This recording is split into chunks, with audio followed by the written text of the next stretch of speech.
Wake up, Sooners. It's a new day. You're in the SEC. Yes, the move became official at midnight Monday with OU's move to the Southeastern Conference becoming real and true.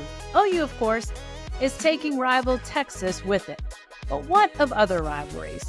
What bad blood could bubble in football, softball, basketball, and all the other sports? I'm excited to talk about it with my buddy and Tulsa World columnist Berry Tramel here on the Jenni Carlson Show. But before we get to that, I want to encourage you to subscribe. First to my YouTube channel, at Jenni-Carlson. Just hit that subscribe button. It's easy and it's free, but it really does help me a bunch. Then I hope you subscribe to my Substack. You can subscribe for free, or if you want to support my work with a paid subscription, those start at $8 a month. I hope you consider subscribing no matter what level. All right, BT, how's life? How's it going? Well, a little on the hot side, but the good news about when it gets real hot, which means summer is in full swing, which means football's not that far away. So that's what gets me through the hot days. Knowledge that we'll be playing football, watching football, enjoying football soon. Well, people are definitely thinking about football with OU's move to the SEC becoming official. We've talked before, there's a lot about life in the SEC that we don't know, but we do know that OU takes its biggest rival in the league, will be its biggest rival basically, as has been forever, Texas. But it's got me thinking about the other rivals that could be out there, Barry. I mean, let's talk about whether there might just be another school, first of all. Is there sort of a potential secondary rival for OU that, I mean, it's not going to come as close as Texas, but a school that, you know, OU might see as a rival in the SEC?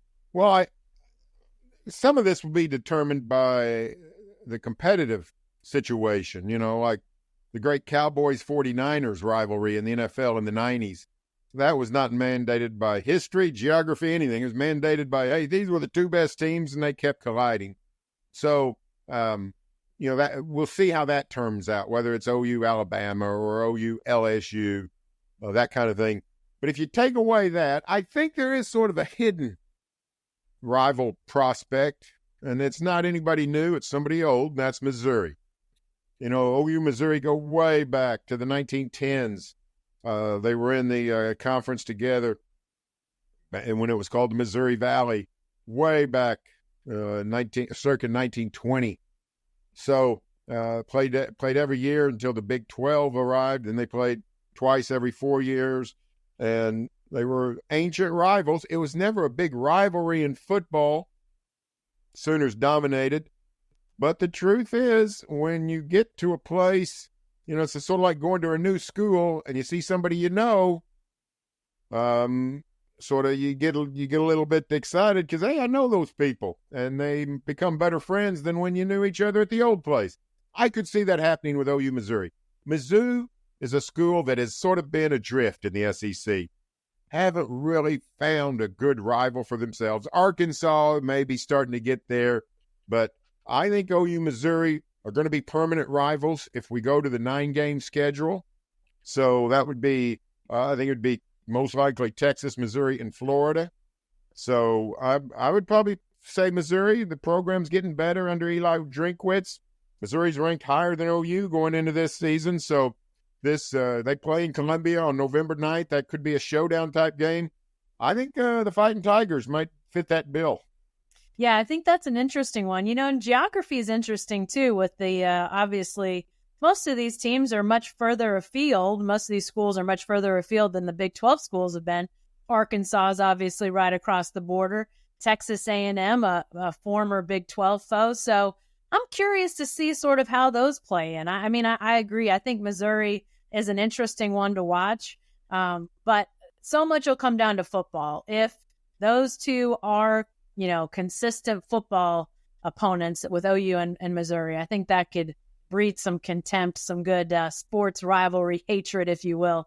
So, yeah, I think that's those three, just from geography and previous history, would be my leading contenders. So, but football, I mean, it is the determining factor. So do you feel like, let's talk about sport to sport. Is there a likely OU rival in the SEC in football, Texas aside, somebody that could really emerge as a rival for Oklahoma in football?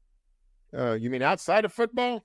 No, I mean in football. We'll talk about the other sports. Let's talk football right now. Okay, well, I think Texas A&M is a natural, of course, as you mentioned. But one of the problems you've got is I don't think OU and A&M are going to be permanent rivals if they go to a 9-game schedule. If they stay at the 8-game schedule, nobody's going to be the permanent rival. It's hard to have a rivalry if you don't play every year. Yeah. So if they stay with this 8-game nonsense, I don't know if anybody's going to be their rival. They'll end up playing, I don't know, end up playing North Texas as often as they play South Carolina. So I think if you go to the 9-game, the permanency, Missouri, Florida, Texas are the likely 3. Florida would be an interesting one. Lots of some similarities there, the Bob Stoops connection, those kinds of things. Arkansas would be the natural. It's 2 turnpikes over to the state line of Arkansas at Siloam Springs. From my house in northeast Norman to Fayetteville, I can get there in about 3 hours and 15 minutes, maybe. My brother can get there way quicker because he's has no regard for his life or anybody else's. But it's not that far, and yet they'd never played. Yeah. I think it was 1920, the last time they played in the regular season. But Arkansas is going to be they're going to be aligned with Texas and Missouri, I think. And I don't think the Sooners would get Arkansas as a permanent rivalry. But that would be a natural. Oklahoma playing in the Ozarks, that would be something to behold.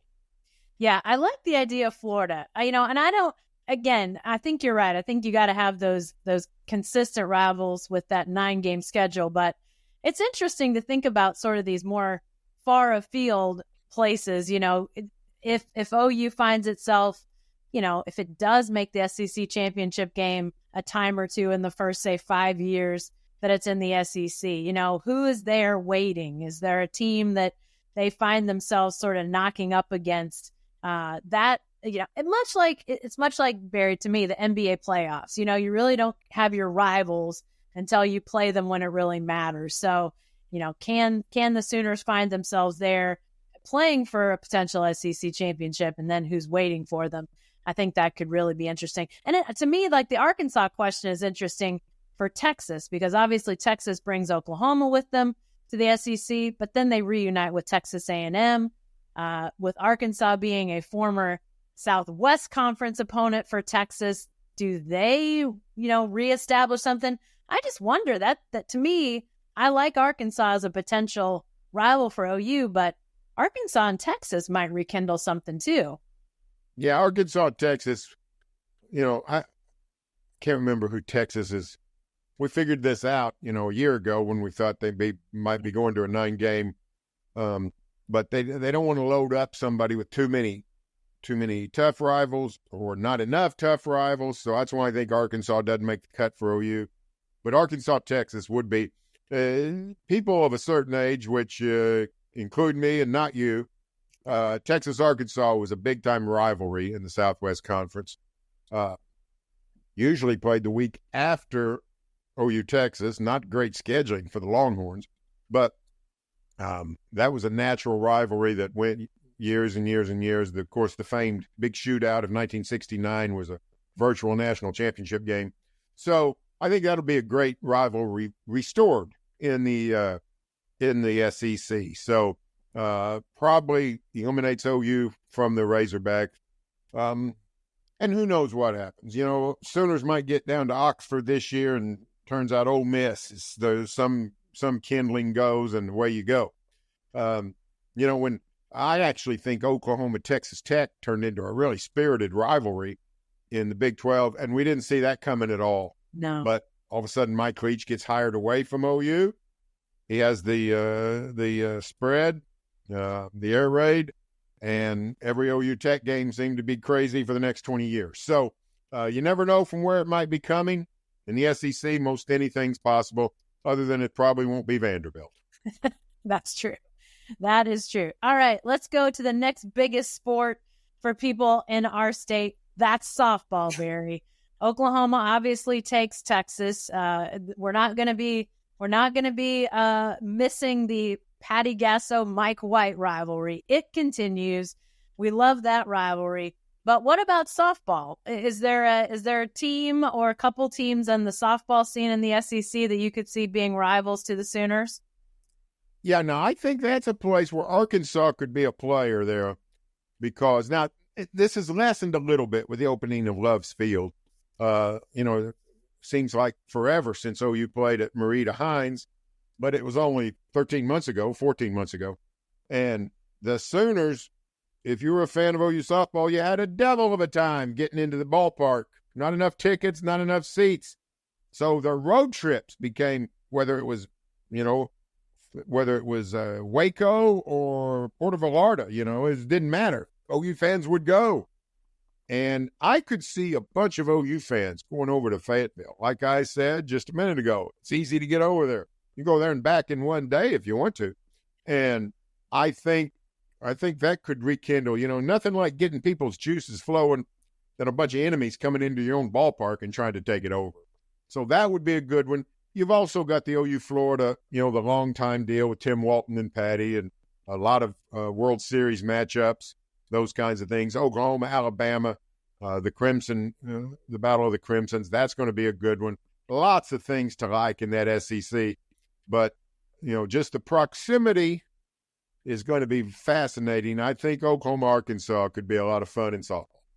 Yeah, I wonder if, Tim Walton sort of becomes the Kenny Gajewski for OU fans, the former Sooner who now leads a program that's trying to vie for, superiority with Oklahoma. I think the Florida softball rivalry could get nice and juicy. But, yeah, but look at where Oklahoma's lost some of its transfers. I mean, Jocelyn Erickson at Florida, they lost a couple to Tennessee. So if a team starts to siphon up some transfers. South Carolina got Quincy Lilio this year.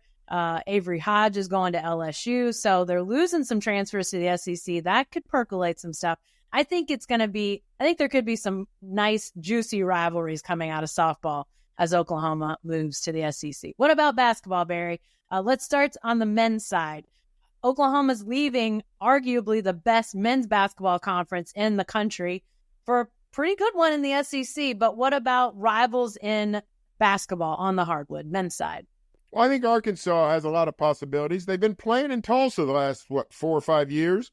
Had some good games. Eric Musselman has put on some theatrics over at the BOK Center. Says he does it everywhere. Come on. Everywhere he goes. He did keep his shirt on in Tulsa, and Green Country thanks you very much, Eric Musselman. But no, I think Oklahoma, Arkansas both have, Arkansas is sort of higher on the food chain right now, but both have great histories, been in a bunch of Final Fours, had a lot of iconic coaches and success. So that's a good one. I think, Texas A&M is not what we would consider a basketball school, but, the proximity is there. I'm anxious to see what Kentucky does. Kentucky and Kansas are very similar in their pedigree, their fan bases, their travel. When KU would play in Norman, maybe a third of Lloyd Noble Center would be Jayhawk fans. Yeah. I know the Wildcats travel like crazy as well. It's a lot farther to Lexington than it is to Lawrence, but how much will Kentucky Blue be in Lloyd Noble Center or whatever the new arena might be called there in North Norman? So I got my eye on that one, but you also look at Tennessee. If Rick Barnes is still there, Rick used to come to town as Texas coach. I think that would be a fun matchup. But I think you're looking mostly at Arkansas, and maybe Arkansas becomes the school that most closely fills in the Bedlam gap of the home and home. Seems like. And an outlier is Missouri. Tigers have a good basketball tradition, much of it in the past. I think they're coming off an 0-18 season in the SEC, so that's not good. Norm Stewart would be rolling over in his grave if he, in fact, was in the grave, but Stormin' Norman is still with us.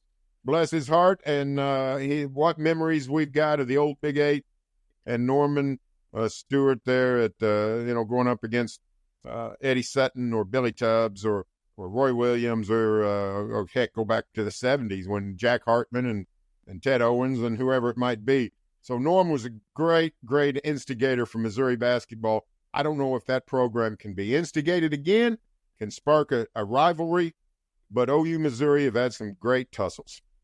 Yeah, I think an instigator like that is what it's going to take to drum up a men's basketball rivalry.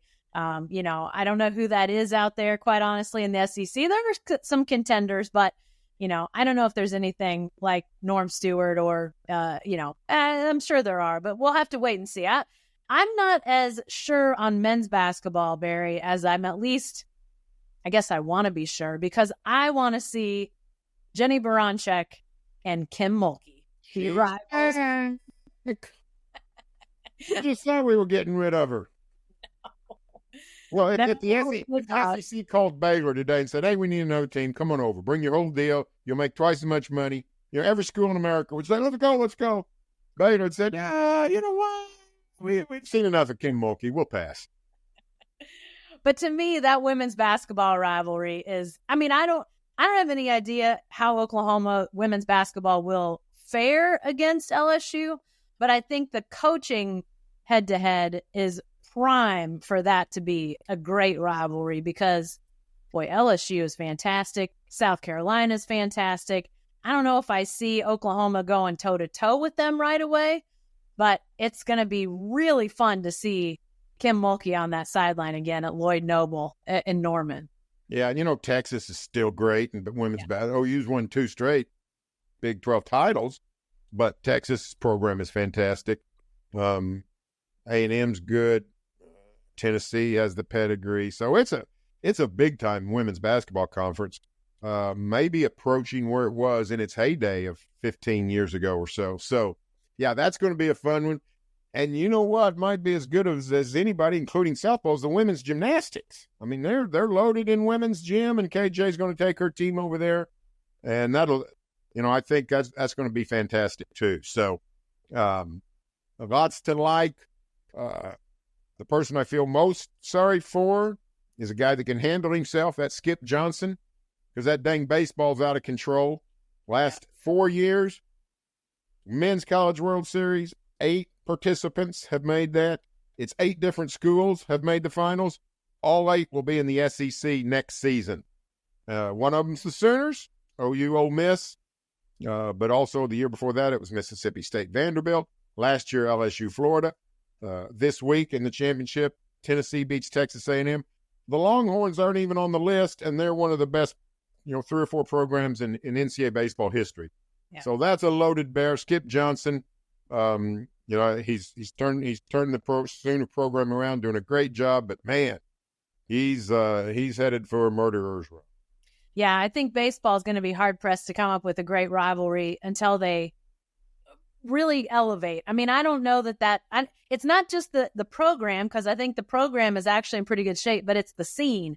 It's what's the atmosphere going to be like at Eldale Metro Park, because everywhere else in the SEC is jam-packed. It's like Mardi Gras. It's a big party. So to me, that's a really big question. But women's gymnastics is interesting, Barry. LSU won the national championship this year after Oklahoma failed to make the final. I know that, again, speaking of big environments, LSU women's gymnastics, Florida women's gymnastics, those places are packed. They don't just have 6,000 or 7,000. They have 12,000 or 14,000. So those are places that KJ Kindler and her Sooners have been to. But what's it like when those teams are your conference foes and every year they're on the schedule? I think it's going to be fun to see what rivalries exist there. And maybe there's sports we haven't even talked about, Barry. What else comes to mind on rivals? Well, one thing I want to say, OU baseball, I was very impressed this year. Skip Johnson, the OU athletic department marketing crew, they did a really good job of getting more people into Mitchell Park. It's not like going to Arkansas or Mississippi State or someplace, but they did a really good job. Big upgrade. I took that as a very positive step. Other sports that matter to OU, volleyball has not really taken off in Sooner land. That's going to be a very difficult sport in the SEC, in part because Texas is dominant and great. Texas is going with the Sooners to the SEC. When you get to wrestling, no effect. Sooner wrestlers are going to stay in the Big 12. And I can tell you what's going to be a battle royale is that SEC golf championship because, SEC plays great golf. Now, so does the Big 12, the Pac-12. Lots of teams have great golf. But Ryan Hibble's done a great job with that program. Constant national contenders. They're going from one frying pan to another. They're just going to get to play some different courses. Goodbye to Prairie Dunes and Hutch, one of the all-time great middle America golf courses. They'll just have to go find some more plums in the Southeast. Boy, lots yet to be seen in the SEC for the Sooners, but I love talking about these potential rivals. Let's do this again in another year, and we'll see where we've come after a year of OU and the SEC. Whether we're right, wrong, it's going to be fun. Barry, what you got coming up in the Tulsa World? Give us a little insight of what's coming down the pipe. You know what I've got this week? I've got a 4-part series on the newcomers to the Big 12. Utah, Arizona State, and Colorado. Everybody, we're all focused on OU going to the SEC, but we got 4 newcomers coming into the Big 12. And here's a sense of how much things have changed, Jack Owen. I'll leave you with this. Come next week on Monday, OSU is going to be in a 16-team conference, half of which was not in the Big 12 1 year ago today. That's how much things have changed. It is changing, and we'll continue to follow that, but sounds great. You can find all Barry's stuff at TulsaWorld.com and all my stuff at JenniCarlson.substack.com. That's all the time we have for now, but please subscribe to my YouTube channel and my Substack, Beyond the Box Score. It's easy and it's free, but if you want to support my work financially, I would appreciate that too. You can do that via my Substack, JenniCarlson.substack.com. Quick word of thanks to my video dream team, Jacqueline Musgrove and Michael Lane. Thanks for joining me, and we'll see you next time.